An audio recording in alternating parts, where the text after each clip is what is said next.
这座耗资数亿打造，如今无人问津的江南第一度假村就在我们的眼前。踏入园区大门，偶遇一对当地游玩的老夫妇，听他们讲述度假村尘封的过往，让这场山野探险多了温柔的岁月底蕴。沿着平整幽静的山路往里走，山野间池塘错落分布，一栋栋精致洋房散落林间，可惜已经全部废弃，在草木里满是孤漠沧桑。园内的如来寺、仿古土家楼、瞭望塔、长廊假山，1公里的仿古城墙更是让我们大开眼界。整个山谷寂静幽兰，在这里褪去了所有市井喧嚣，曾经通畅的道路早已被疯长的杂草层层封堵。昔日斥巨资规划占地1500亩的繁华文旅胜地，最终彻底荒废。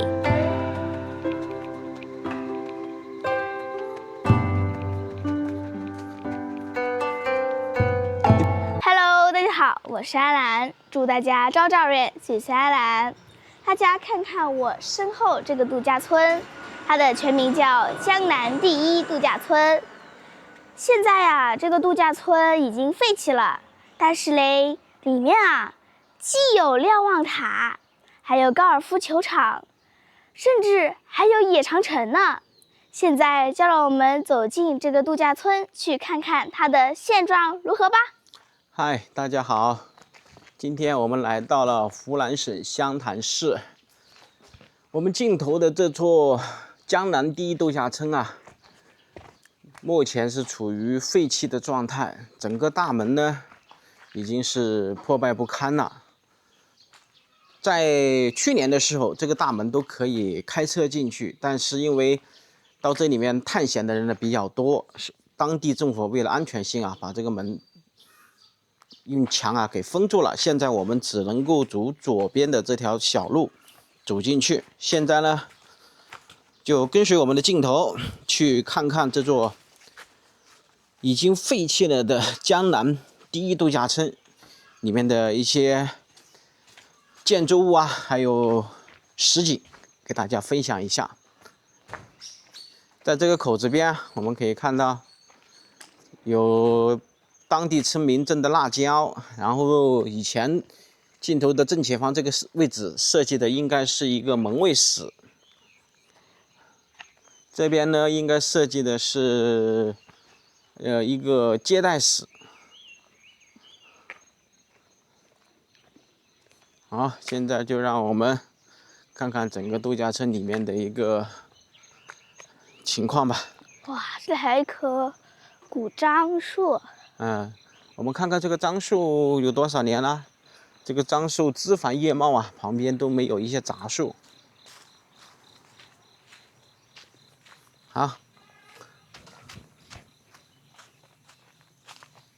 树龄是121年。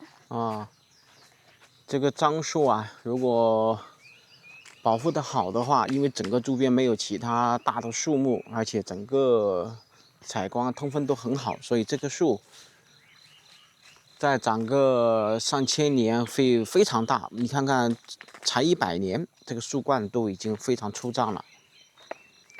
这里还有一个老人家，我们跟这个老人家聊聊天，看看。哎，老人家你好。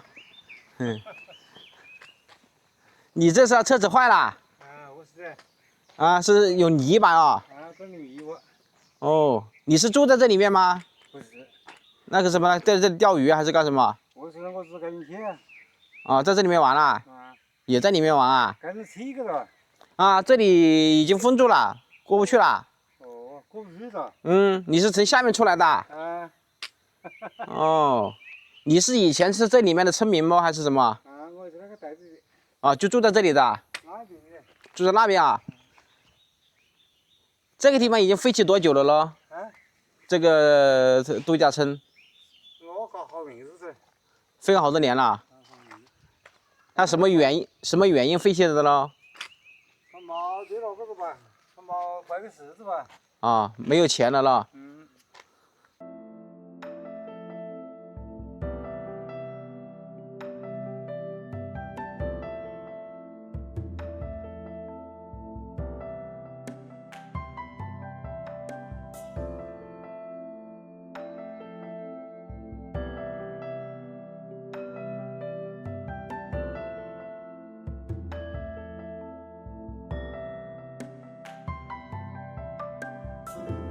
哎呀，这上面写的是什么？2009年冬哎，啊，差不多有10-20年了，这个度假村哦。上面的那个牌子都已经被拆掉了，只有下面雕刻的那个年月日有。嗯。哎，这个石头上面好像还写了什么字，我被涂掉了。是的呀。哟，这里还有奶奶哦，啊，你们2个人哦，也是出来周末玩一下啦。啊，也是出来玩一下周末。刚好今天不热，阴天，要是出太阳热也受不了。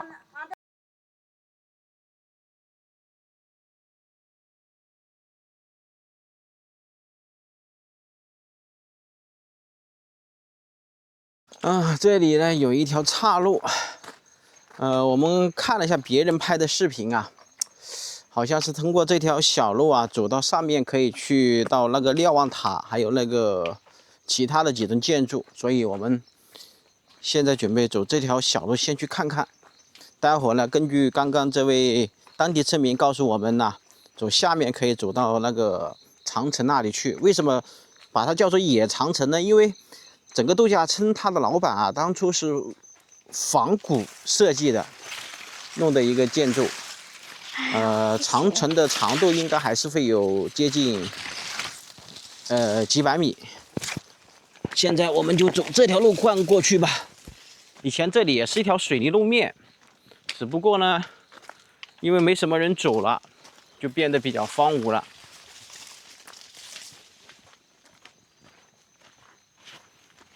我听说他们那里以前就有好多的人都是听说这个野长城才跑到这里来玩的。嗯，刚刚跟这位爷爷奶奶聊天得知，这个度假村的老板，在几年前已经过世了。然后呢，这个老板的老婆呢，跟着他们的司机啊私奔了，年龄相差有10多岁。到底是不是真的，我们也没办法去核实，只能是通过村民的介绍啊，了解一个大概。在哪里嘞？这里也是一条路面，我们走右边吧。水泥路嘞。是的，走右边，因为我们刚刚看到的建筑就在右边。弯弯绕绕的。走右边过去，你看这里有水泥路面，走这边吧。这是什么树啊？哦。这个不是那个枸树吗？好多果子，对不对？这个果子可以吃嘞，好甜好甜。然后它的树皮都还可以做纸。树叶嘞，它可以喂给那个牛啊、羊啊、猪啊什么吃。它就是全身都是宝。是的。这叫枸树吧？对不对？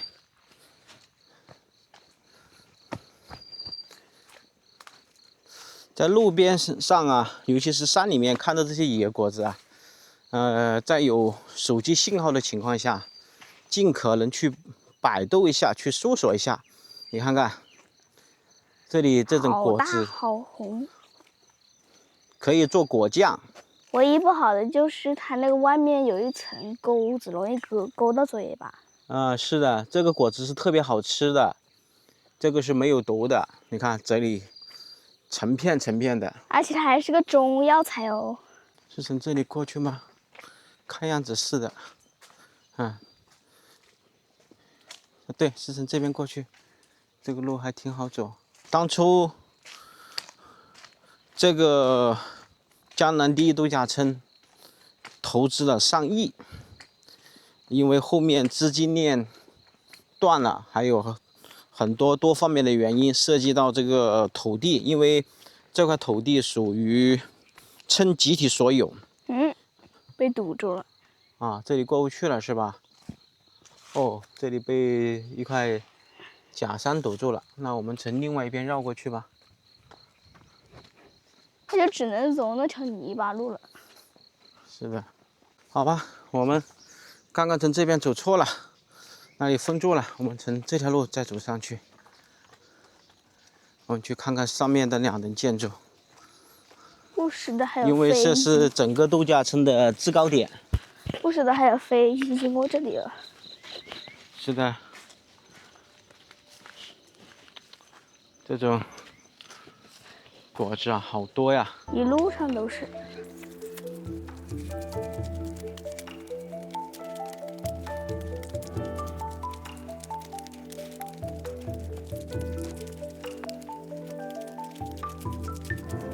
对了，你看这里又是水泥路面了。这里呢，有一条小路可以走到这个仿古建筑里面去。好，来，跟着我这边走吧。待会儿我们把这些沟树的果子摘点回去做果酱。刚刚前面我是跟大家说过，路边的这些果子啊，一定还是多查一下资料再去尝试。不熟悉的果子不要摘着吃，不安全、不卫生，防止有毒。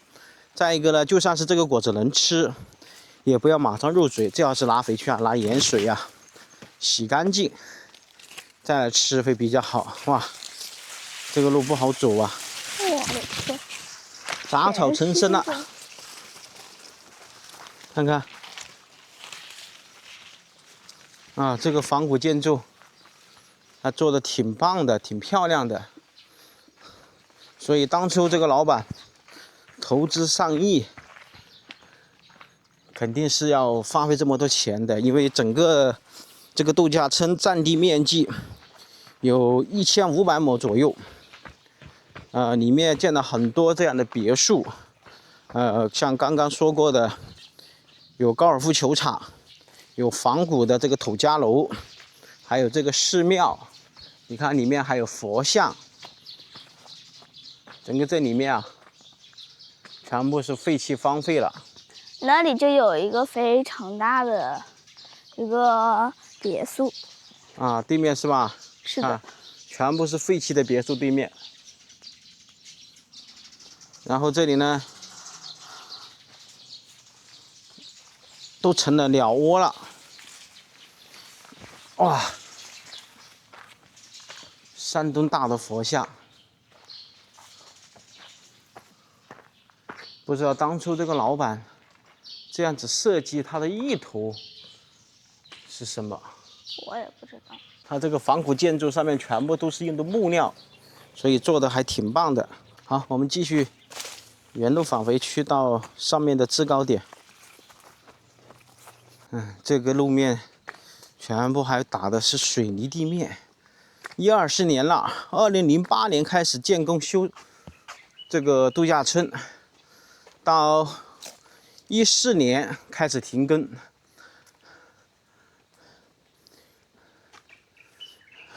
刚刚有说过，就是很多方面的原因导致这个度假村彻底就是停止施工。主要的2大原因就是一个是环境问题，第二个问题就是资金链。因为这个老板呢，欠周边投资人的钱，差不多说欠了接近有4-5千万。反正人死在霄嘛，老板已经过世了，前期投资人的钱呢也基本上打水漂了，然后这个占地1500亩的这个度假村也成为废弃工程。好，现在我们来到，这是一个仿欧式建筑，还是什么样的一个样子像欧设计？式吧？好吧，我们走旁边的楼梯上去看看。这还有人在上面涂鸦。嗯。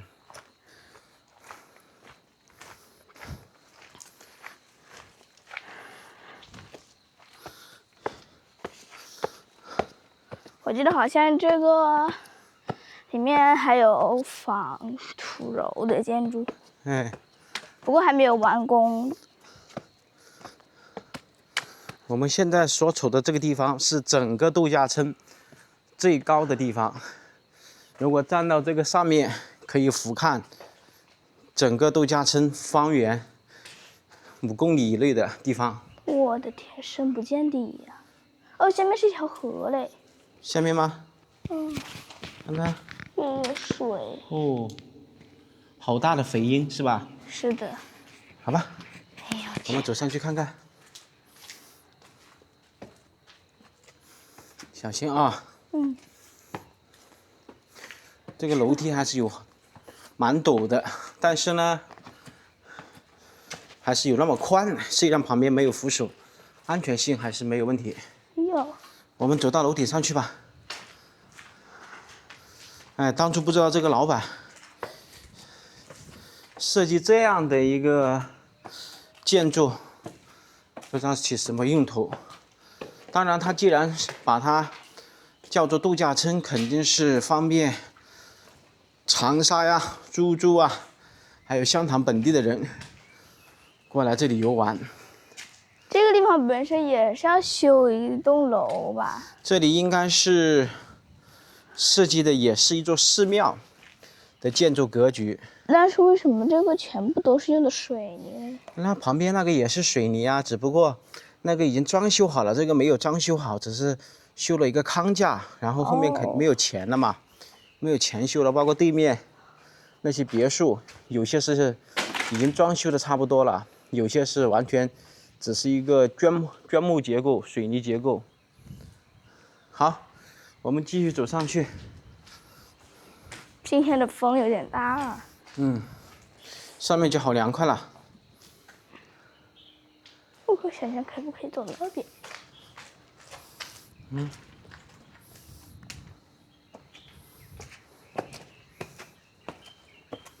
看对面那个建筑看到了吗？阿兰，右手边那个就是仿土家楼。哇！地面那个就是仿土家楼的设计，对呀，那就是仿土家楼的设计。不过还没有完工。土家楼旁边还有一个类似泥巴房的。是啊。然后下面呢就是水库。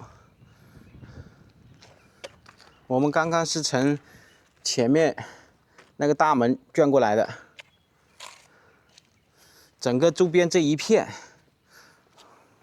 全部都属于度假村，占地1500多亩，投资了1个多亿，但是实际投的钱呢大概是4、5千万，然后后面还有4、5千万的缺口啊，因为没有钱再去做规划了。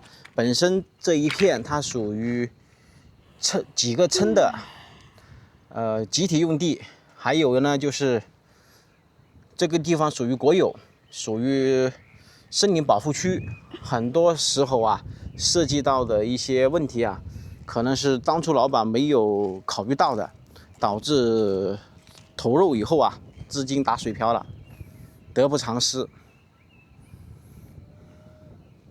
这周围感觉就像一个原始森林一样。它本身就是一个林场啊，只是在这个林场的基础上把它扩建成一个度假村了。在2008年的时候就开始在动工建设，现在是2026年，整整18年的时间了。我们再来看看对面那些基本上快完工或者是已经完工的这些独栋别墅，就这样荒废在杂草中间了。再等个10年8年，这些房子基本上就会倒塌了。我唯一想不通的是，这个度假村它为什么要修2栋这种寺庙建筑，而且供奉了菩萨在这里面，这个有点想不通的。你说对面那个栋就是仿土家楼的设计，还说得过去，毕竟它是一个度假村嘛，可能设计方面啊，更新颖一点咯。好，现在我们下去吧。这上面的平台还是有那么大的。在我们国内以前也是一个真实的案例，就是浙江的一个皮革厂的老板带着小姨子跑了，而且这位成为国内的热搜的一个热梗。然后现在我们参观的这个江南第一度假村也是有这么一个说法，就是我刚刚前面所说的，老板过世以后，这个老板的老婆跟着他们以前的司机跑了，而且这个司机啊的年龄啊比他们要小10多岁，到底是不是真的，我们没办法去验证。反正很多时候啊，一些不可思议的事情就这么悄无声息的发生了。我们刚刚从那个山顶原路返回，又到这个大门口这里了。而且大家有没有注意看到这个道路还是柏油路面，都有17、18年的时间了，整体都还算保存的不错。而且我们看到这个道路的两旁还是使用的太阳能和风能2个电力来供这个路上的照明。在10几年前就在使用风能和太阳能，所以这个老板对整个这个度假村的设计理念呢，还是比较前卫的。设计的整体的这个格局啊，包括啊里面的一个设施啊，都还是超前的。只不过人算不如天算，有些时候太多因素叠加在里面，导致这个项目就烂尾了。整个这个里面都不需要通过人工去绿化，因为这是天然的一个林场，空气啊、环境啊都是非常适合居住的。上面写的是什么？风景如画。哎，他好像让我们左转，是吧？让我们往左转，对不对？这个地上怎么还放了好多蜡烛啊？是的，这地上放这些蜡烛，不知道起什么作用。还是黄蜡烛。是的，看看这里这栋别墅旁边还建了个小亭子，而且它外墙都贴了瓷砖，但是已经也荒废了。好吧，我们就往左边走吧。这个路面要不是有这么宽的话，通过10多年的时间，整个这个路啊，早就被杂草给封堵了。这边都还有鱼塘。啊，对了，这里可以开放给外面的人进来这里休闲垂钓。当初这个度假村整个它的设施、它的布局都是非常完美的。今天是阴天，上午其实都还要穿长袖，到下午温度就高很多了。啊，这个石头怎么看着像人工垒砌的一样啊？应该是的。平平整整的。对，它是做了一些简单的设计，应该是从外面买过来的石头，把它做了一个简单的设计啊，包括一个搭建。这里还刻了字。是啊，它这个都是繁体字，看不懂。不认识。哎，这里有一个大门。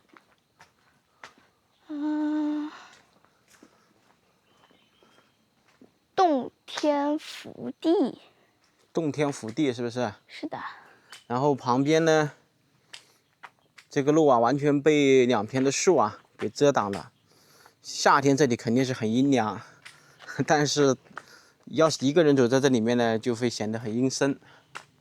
好，我们走到这边去看看。这个还有，哎，这里都还做了一个门啊，这个以前这里肯定会有门卫啊。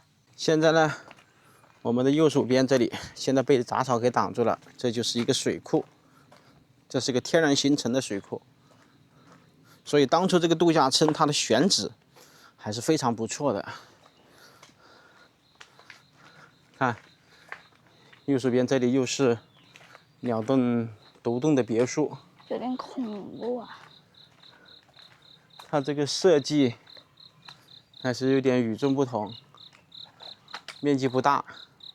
我们进去简单看一下。针对着这个路感觉还是不太好。我的天！哎呀，里面都还装修了嘞，看到吗？好大股味道。啊，你不进来吧？啊，它这里都还贴了瓷砖，这个洗手间上面还吊了顶。所以当初这栋房子都基本上已经完工了80%了，好可惜呀。这个别墅的面积不大，占地面积应该是在70个平方的样子，上下2层。电表都被抠掉了。肯定啊，已经是烂尾了吗？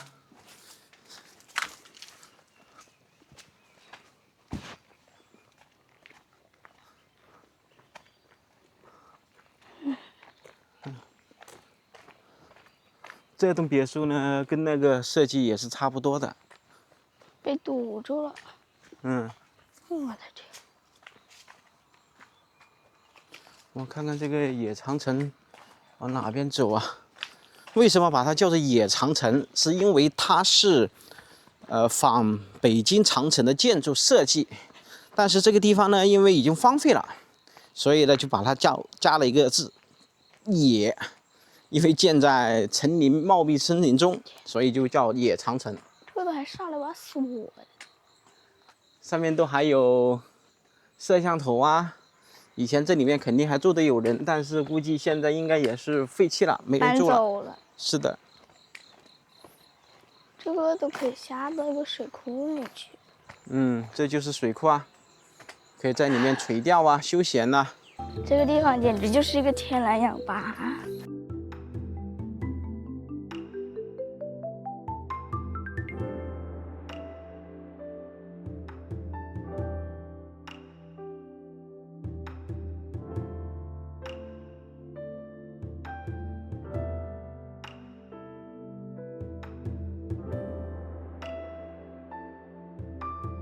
然后右手边全部是别墅了，荒废在丛林之间的。好多别墅群呐。而且这些别墅的外墙都做了装饰的，多好看呐！现在已经是杂草丛生了啊！这里还有大象，被杂草给掩盖了。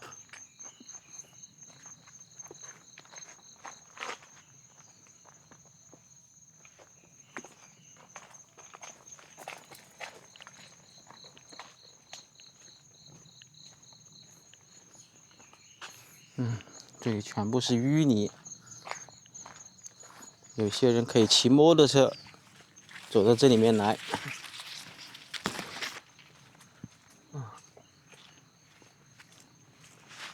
其实这个不是淤泥吧？这个就是那些他们的种子，枯死的草变成肥料了。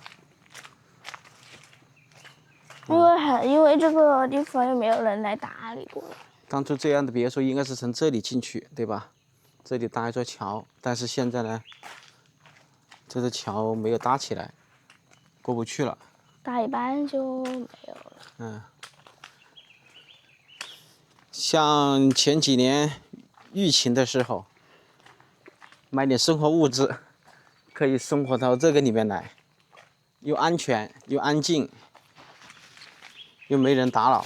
下面又是一个围着水库修的一个长廊，看到吗？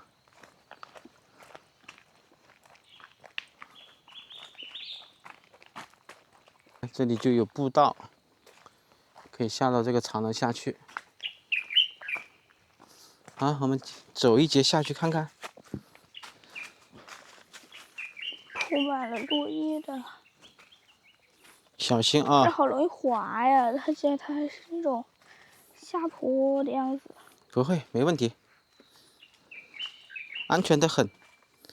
这里又不是悬崖峭壁的，我们走到这下面，看看。整个这个步道，那边都还有鱼。肯定有鱼啊！这里应该是有人在这里面养了鱼。你看当初的这个别墅设计别有洞天呐、所以刚刚安娜也说过，这里边是什么天然的氧吧，最佳的休闲之地。关键是这里呀、荒废了，真的很可惜。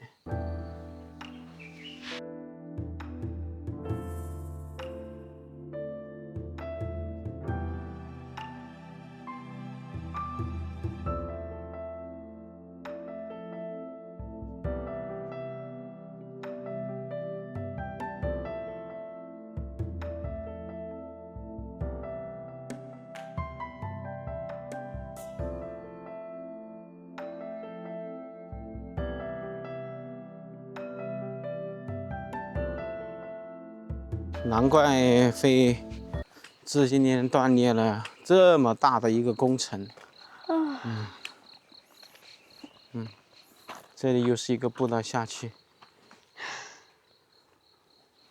今天居然没有看到钓鱼的。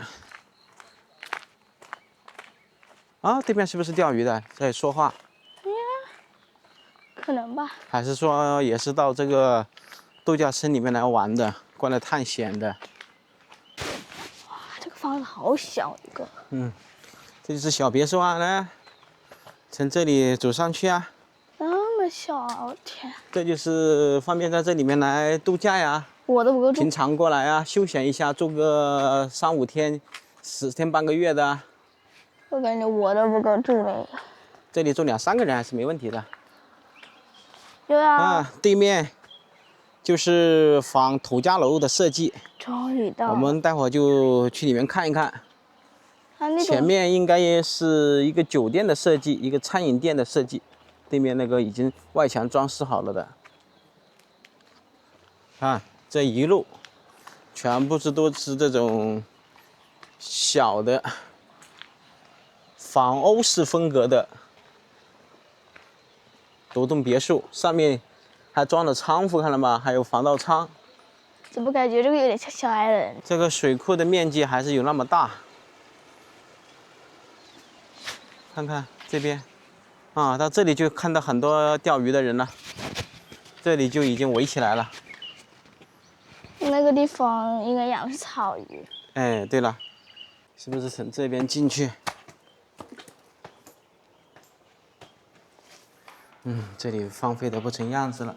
每一个都是一个单间呢。是的，我小时候还以为这个土楼是一家人住一层的。他以前这里都有营过业，看到吗？这里都是单独的一间房，还有洗手间，上面还做了吊顶。整个这里面都已经设计规划的挺好了。看这边是用的玻璃啊，这种建筑是什么呀？哎呦，被杂草给封住路了。哎呀呀呀！跟着爸爸啊。好。上面还被别人喷了字，搞得像比较很恐怖一样。然后呢，这栋建筑也是就只是一个水泥框架了，还没来及的装修就已经废弃在这里了。好了，我们走进去看看，看看这个里面的仿土加建筑是什么样。哎呦，哇呀！好，你跟着腰啊，别搞刮到脸了。哎呀，走上来了。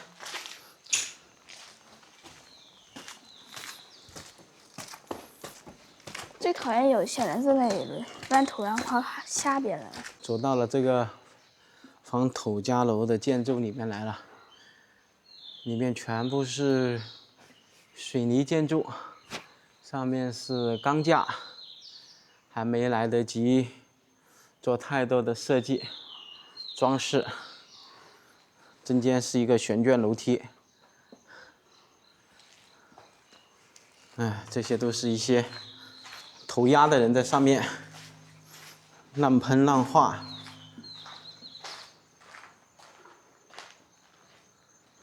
我刚刚就是从那个杂草堆里面圈过来的，小心啊，阿兰不靠边走啊。肯定我会靠边走的。这里面的面积还是有那么大，大概有个70、80个平方。当然也有面积比较小的，像这个就比较小了，只有20、30个平方。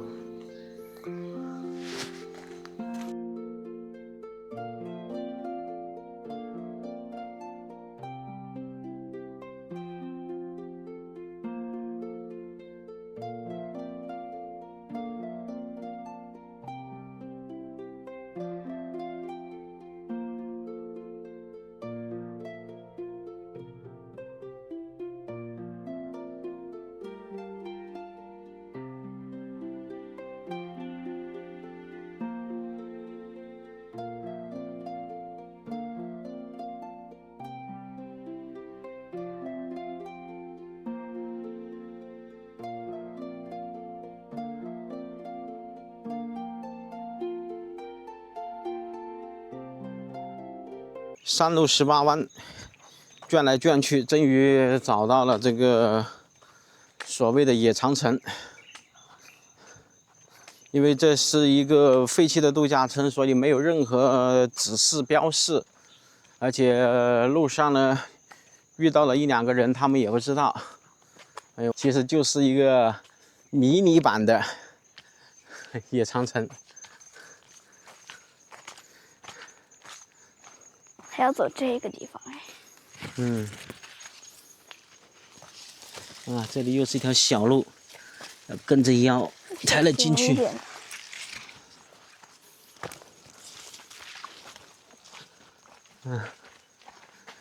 这里就相当于烽火台了，迷你版的烽火台，用的青绢，因为那个路已经被杂草给封住了，只能从这个上面上去，上得去吧，阿南，小心啊，要我拉你上去吧？还是可以嘛。地上有好多垃圾。是的啦，这里还别人烧了火嘞，这里应该是冬天这里烤火用，正常应该是从这里穿过来，冬天的话是可以从这里过，但是现在夏天这个杂草特别茂密，所以没办法过。阿南看看，这就是我们要穿过的野长城啊。终于到了。这就是虽然我们去不了北京，但是我们现在可以看到一个copy复制版的野长城。走这边吧，我们从这边看看这边尽头是哪边。哇，杂草丛生啊。那这里只适合冬天来，冬天来的话就会因为这个里面的这些杂草全部枯萎了。万一有些是常青的呢？这里不会有常青的，很少。这样子看不到这个长城的头啊。整个这一片全部都是杂草啊。我们走一节看看吧。当初建这个江南第一度假村的这个老板，真的思想还是挺前卫的。看看我走进去瞧一瞧。哇塞，看样子这个迷你版的长城有那么上公里啊！我给这个枝头拍个特写，它还在辛勤劳作，还在织它的网。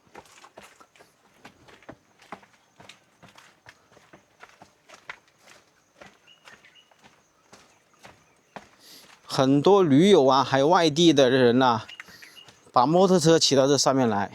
所谓的野长城，就是把这个长城啊藏到层林之间，藏到山野之间，所以就叫它野长城。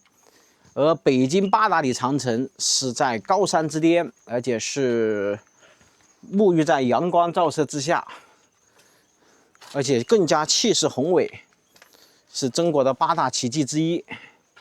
而现在湘潭的这个野长城呢，它只不过是度假村的一个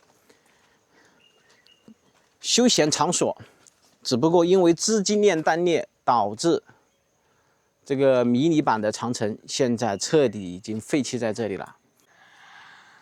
我们在这个度假村花了将近3个小时，逛完了这条野长城。仿古土家楼，还有瞭望塔。没想到这座迷你版的长城也是别有一番的景象啊！好啦，今天的视频我们就给大家分享到这里啦，感谢大家的收看，我们下期视频再见，拜拜。